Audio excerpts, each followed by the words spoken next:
War II is definitely the most popular history subject.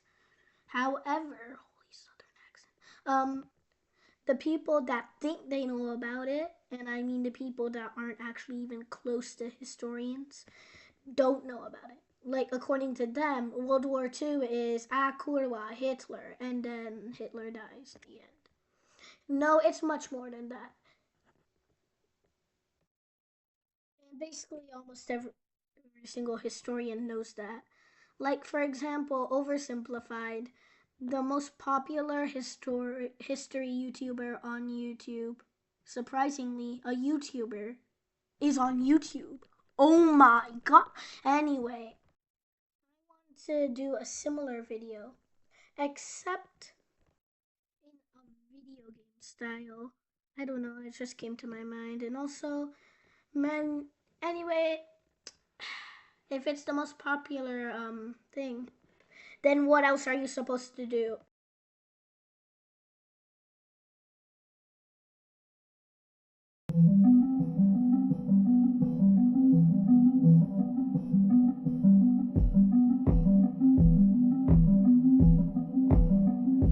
Let's play as Germany. Let's look at our economy. Oh my god, we are bankrupt.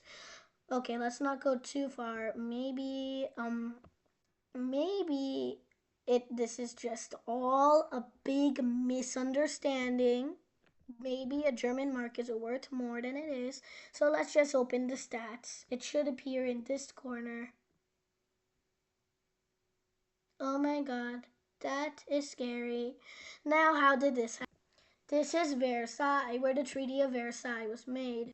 It's located in France and it is also bordering Paris. Now, what did this treaty do? It told Germany, hey, Germany, you created this war. Yeah, you definitely did, trust. And that means you get punished the most. I mean, to be fair, they didn't get the worst punishment. For example, the Ottoman Empire and Austria got the punishment of dying. But still, Germany's lost its territory. It was forced to demilitarize the Rhineland and the Ruhr and have French, American, and British troops in it in occupation zones. They weren't allowed to have an air force. He couldn't attack any other country without approval from the Allied powers. They had to pay 1 trillion in war reparations. And every single day, if they saw a Frenchman in the middle of Berlin, they all had to go up to him and say, rough like a dog, and go on their all fours. That last part I made up, but it makes you know how it felt. But let's not talk about Germany right now. Let's also talk about Italy. And if you're wondering how I'm going to switch characters, that's simple. I'm just gonna steal somebody's laptop. Let's see here. Yes. Yippee, it's Italia. Now, despite being on the Allies at the end of World War II, I mean, not World War II, World War I, they still didn't get treated that well. For example, they didn't get half of what their land was promised. For example, they didn't get Dalmatia. They did get roads, however, but that was about it. They were supposed to get Izmir, Afron, and some stuff in Turkey. However, Turkey declared independence, so that was basically gone to waste. Then fascism started occurring in Italy, with Mussolini taking power, basically using this as an opportunity to forge a dictatorship. And the people didn't care. They cared more about being nationalist and caring for their embarrassed republic. I mean, not a republic anymore. Ha ha ha. Actually, no, it was a constitutional monarchy back then. Once fascism came here, it spread all around the globe. Now let's meet the next person in the tripartite pack. Stole another computer, so here we go. This is Japan, and they have conquered Korea, parts of China, a ton of islands, and Manchukuo. I mean, it was called Manchuria until they arrived, but who cares? After World War One, Japan, who colonized a ton of islands, which turned out to have before been colonized by Germany, decided to keep them, and the Allies didn't care. because that was kind of their reward after all. But then Japan still had a very bad feeling because back in the 19th century, the USA came to them and said, "You're gonna trade with us and you're gonna like it."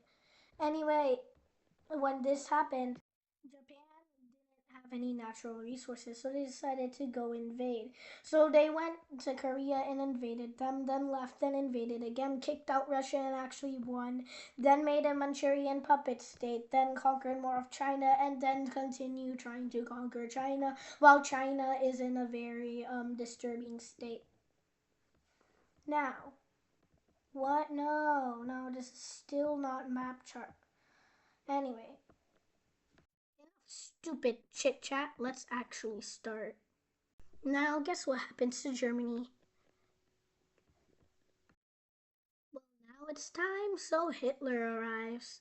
In 1932, Hitler takes power and the Nazi fascist regime takes force. Hitler was annoyed about the treaty in Versailles and wanted to break every single part of it. He also wanted to make one race, the main race, the Aryan race, and he hated all other races.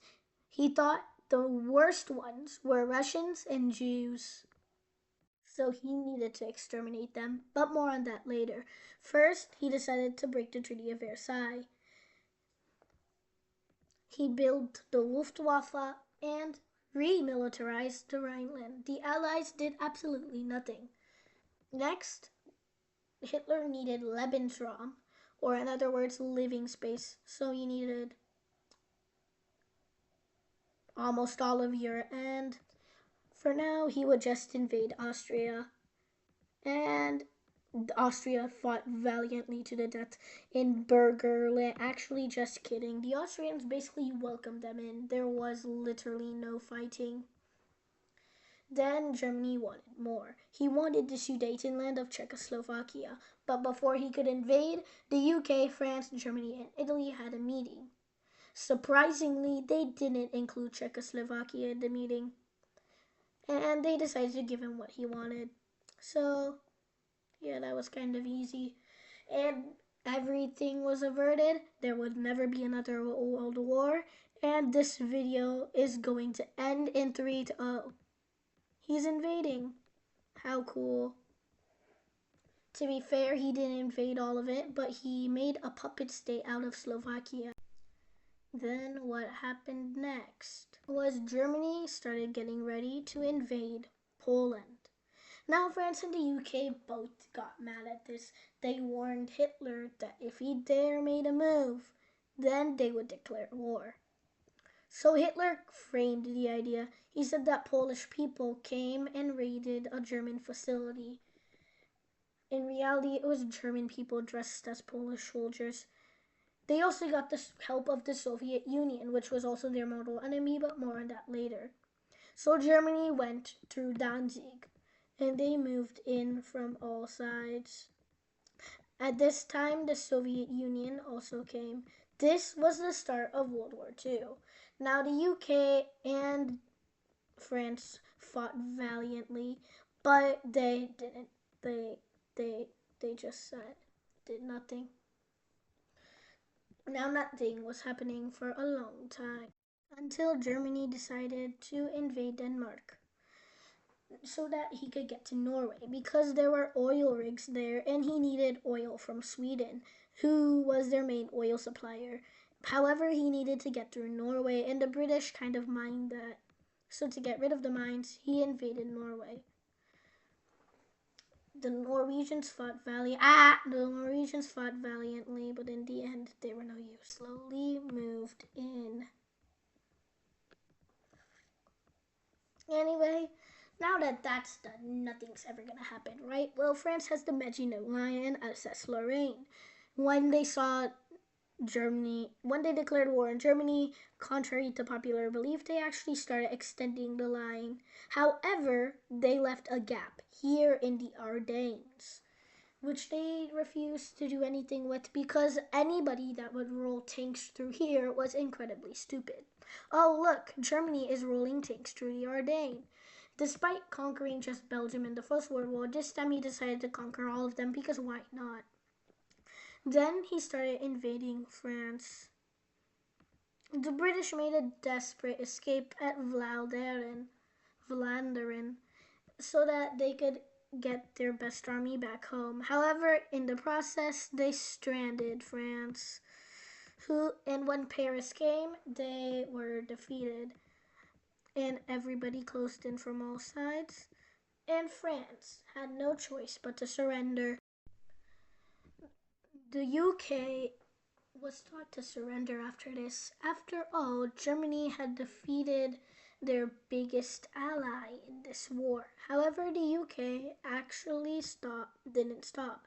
In fact, they just decided to continue the game with Newfoundland, Canada, Australia, New Zealand, colonies, colonies, colonies, colonies, colonies, colonies, colonies, Iraq, Jordan, Mandatory Palestine, and the British Raj. Oh my god. Germany would continue to try to pressure the UK though. First, they made France a puppet state called Vichy France, which had a large territorial held in Africa.